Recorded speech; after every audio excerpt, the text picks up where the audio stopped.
This was the scene in Delaware last night. And 10 TV's Tino Ramos is live in Delaware right now, where crews are working through the night into the early morning to clear that debris away. Tino?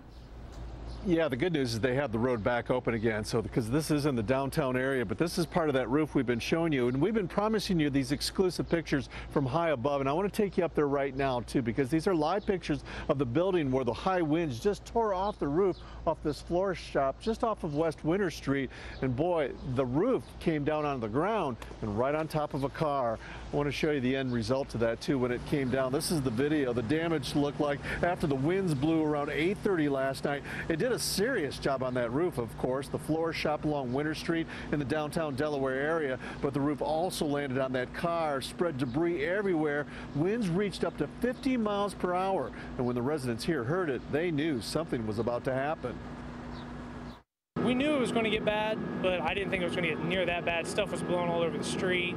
The rain was really coming down hard, and it was pretty bad. The storm had just picked up, the wind was blowing around pretty severely out there, shaking the power lines, and then we just heard a big bang.